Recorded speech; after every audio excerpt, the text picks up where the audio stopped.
The bomb just went off in Ashburn, and Adam Peters isn't done. While everyone thought the Commanders had closed their roster, boom! Defensive move no one saw coming, but that's nothing compared to what's going on at the training field. Rookies turning heads, veterans fighting for their lives, and a roster battle leaving some on the street. If you don't subscribe now, you'll miss the season's most explosive news. Hit like because this is just kicking off. Check this out. 5 players off the radar have turned training upside down. And you know what?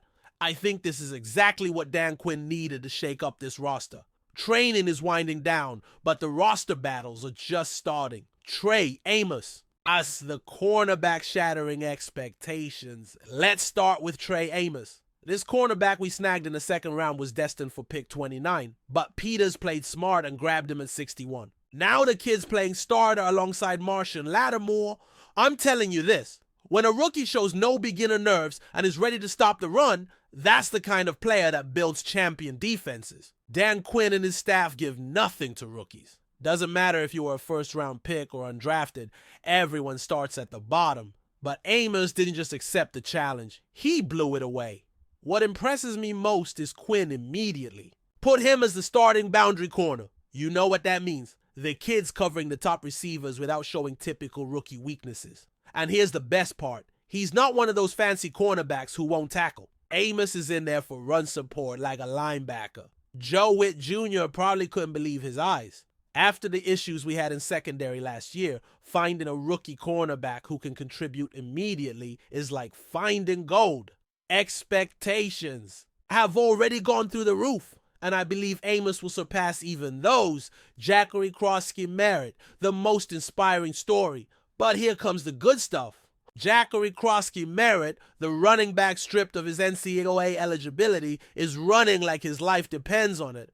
This guy waited until pick 245 to hear his name, and we all know it should have been much earlier. The NCAA ruined his moment, took his eligibility at the worst possible timing. But you know what he did? Stayed in Arizona, kept working with the team, kept supporting his teammates. That showed the Commanders the kind of character this young man has. Cliff Kingsbury is putting him with the first unit. And I ask you, do you think Brian Robinson Jr. and Austin Eckler are comfortable seeing this?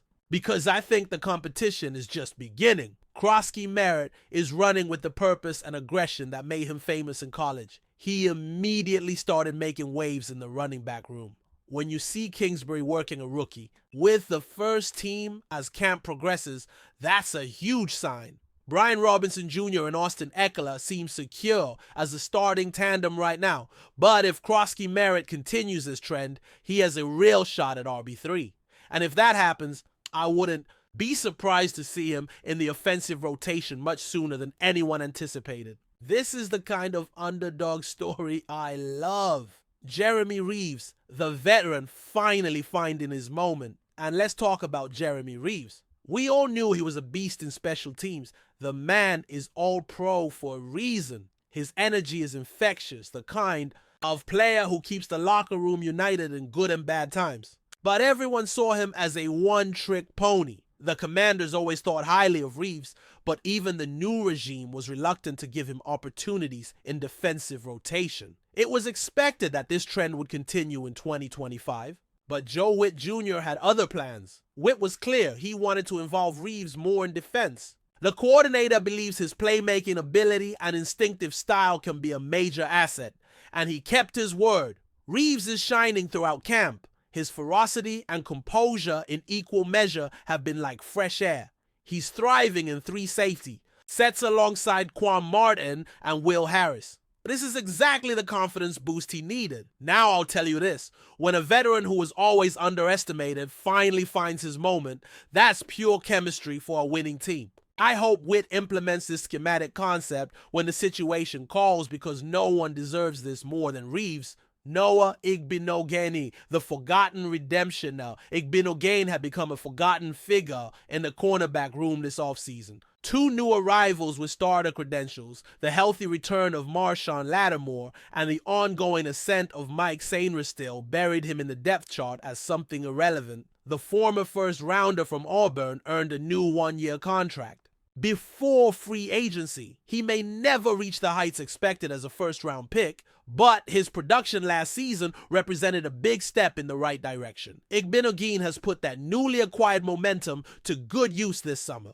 Not many fans expected much from him, but he's proving his value not just as a depth piece, but as someone trusted to take starting reps when needed in the 2025 campaign. Lattimore, Sain Ristil, and second-round rookie Trey Amos are cemented as a starting cornerback trio.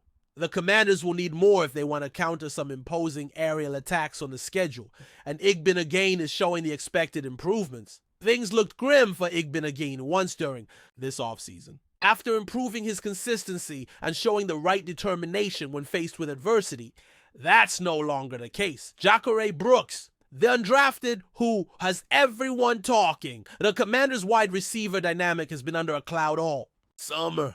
Terry McLaurin is wrapped in a contract battle, neither side wanting to budge. And there are growing concerns Washington might not have enough depth to deal without the second-team All-Pro. Several established veterans are facing criticism.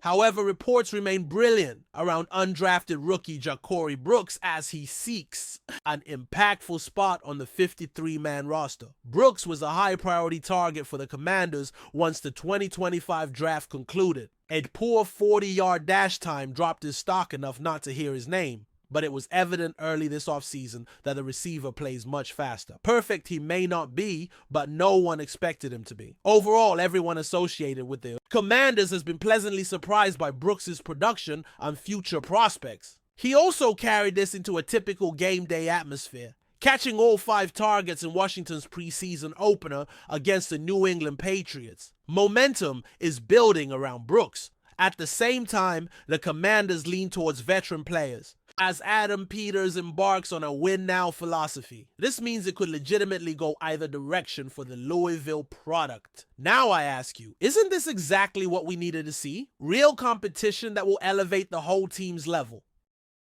But there's more fire in Ashburn. Josh Connelly Jr., our rookie offensive lineman, is battling for a starting job in his first NFL training camp. And I think this battle will define our offensive line for years to come. Connelly is transitioning from left tackle in Oregon to right tackle with the Commanders.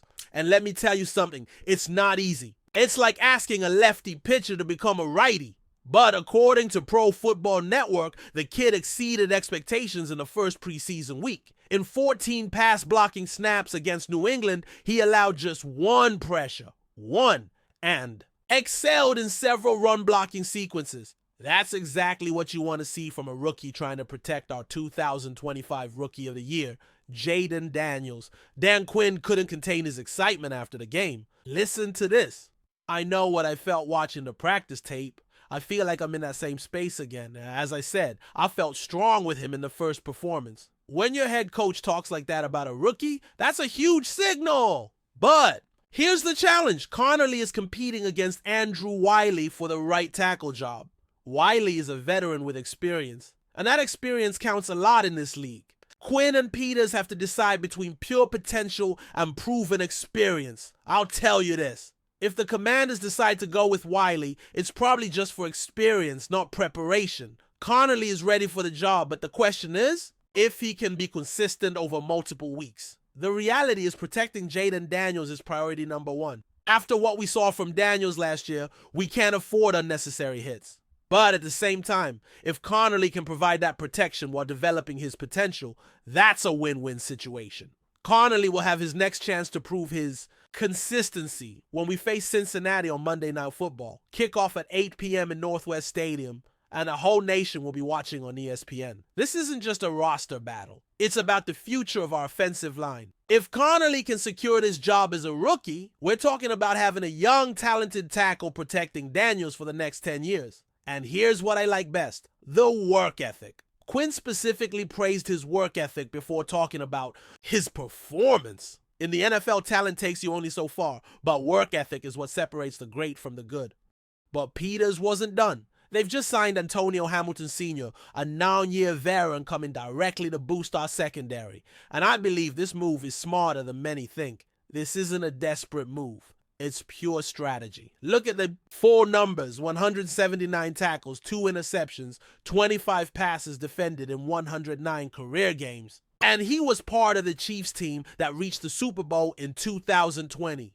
Yes, they lost 31-9 against Tampa Bay, but getting there means something. Hamilton comes most recently from the Falcons, but also played with the Giants, Chiefs, and Cardinals. I'm telling you this, when you've got a veteran who's been in different systems and consistently produced, that's the kind of depth you need to make playoffs. But here's what many don't know. Hamilton has an impressive HBCU background. He was a star at South Carolina State under legendary head coach Buddy Powell. In his 3 seasons with the Bulldogs, he tallied 73 tackles, 1 sack, 4 interceptions, and 9 passes defended. And here's where it gets interesting. Hamilton was also a standout return specialist. 33 kickoff returns for 818 yards and 2 touchdowns plus 23 punt returns for 498 yards and 2 touchdowns. Know what that means? Not only are we adding a cornerback, we're adding a complete specialist. Jeremy Reeves has been our all-pro on special teams, but having another veteran with that experience only strengthens our special units. And with Hamilton, being undrafted in 2016 but signed by Oakland, he knows what it is to fight for every opportunity. Kayvon Seymour was placed on injured reserve with an undisclosed injury, and Peters immediately brought in proven experience. That kind of quick response is exactly what you want to see from your GM. The timing is perfect because we face Cincinnati on August 18th, one of his previous teams. I think Hamilton will be super motivated to show he still has gas in the tank. There's something special about playing against an ex-team, especially on Monday Night Football. The addition comes at a pivotal moment. Not only are we replacing Seymour, we're adding veteran depth that can contribute immediately. With Marshawn Lattimore, Mike Sanderstill, Trey Amos, and now Hamilton, our secondary is starting to look deep and dangerous. But not all has been rosy, and I respect that Dan Quinn doesn't mince words.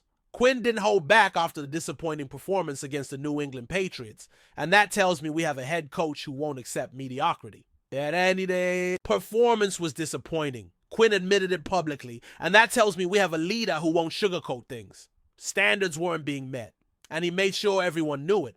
I'll tell you this, it's better to solve the problems now than during the regular season. Do you remember what happened last year? 12-5, playoffs, beat Tampa Bay 23-20, then upset Detroit 45-31 before falling to Philadelphia 55-23 in the NFC Championship. That season wasn't luck. It was preparation, high standards, and a coaching staff that didn't accept excuses. Quinn is trying to recreate that same mentality, and sometimes that means having difficult conversations after poor performances. With Jaden Daniels leading the offense after his Rookie of the Year season, expectations are through the roof. And now with Deebo Samuel joining the attack, we're talking about an offense that can compete with anyone in the league. But Quinn understands that talent alone doesn't win championships. Preparation, consistency, and maintaining high standards are what separate good teams from great ones.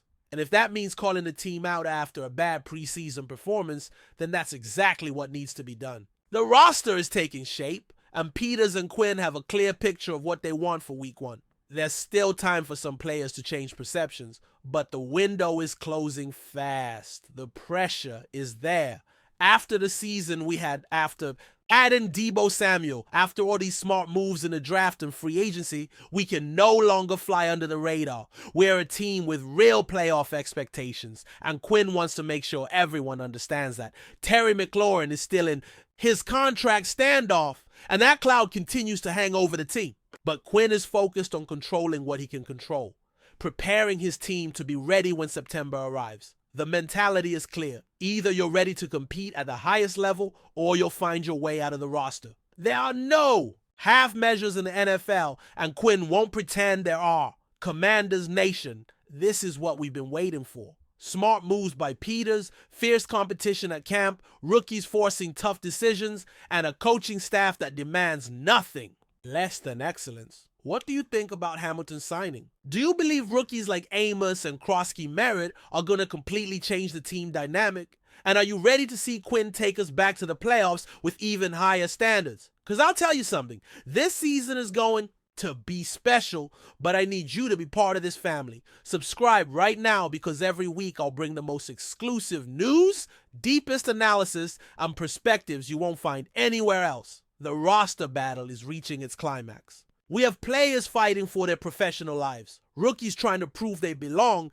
and veterans knowing this could be their last chance. This is the kind of drama that makes the NFL the best sport in the world. Leave your comments on which of these stories you find most impactful. Is it Trey Amos's rise, the inspiring story of Krosky Merritt?